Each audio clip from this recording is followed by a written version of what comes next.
What's happening, everyone? Happy Monday. Hope everyone's got their week started off on a good foot. Had a few problems and challenges. Nothing too crazy though.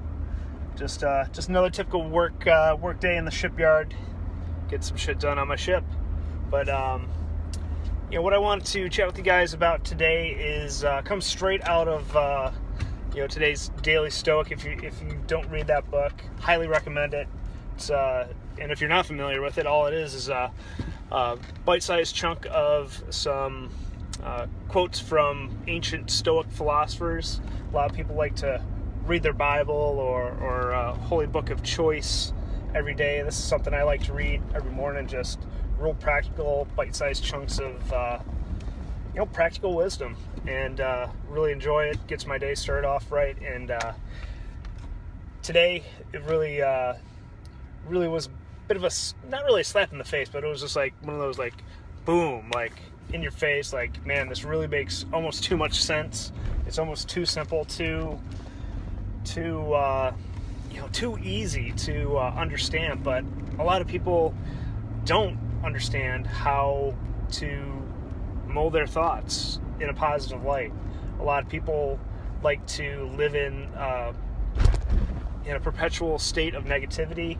I don't know if people enjoy it or simply they haven't built that self-awareness about themselves to really observe their thoughts and really cultivate positivity in their life on a day-to-day basis. But anyways, today's Daily Stoic talks about the color of your thoughts, and Ryan Holiday expands upon those Stoic quotes, and basically explains that a lot of things tend to conform to the container that we keep things in, and the same thing goes for our thoughts. If we hold poor posture, our backs will get out of alignment. We'll start to get muscle issues as we age. We get more aches and pains, and the same thing happens with our thoughts over time. And if we constantly are seeing things in a negative light, we're only going to be able to see the negative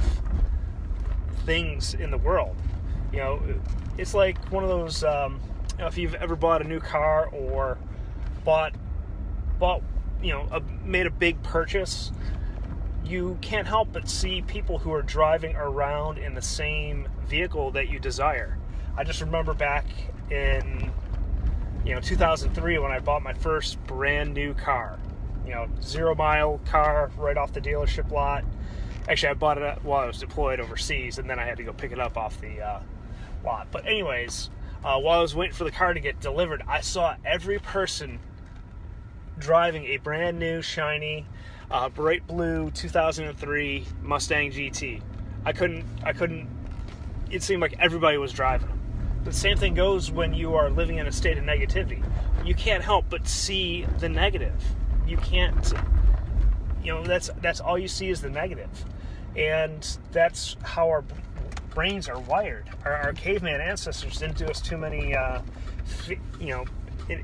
favors with evolution, because we still live with that default mode of safety and trying to keep ourselves from taking too much risk. Because back when we didn't have all the comforts of modern society, we were running from woolly mammoths and saber-toothed tigers and natural disasters. We were in a pretty vulnerable state, actually not too far back in history.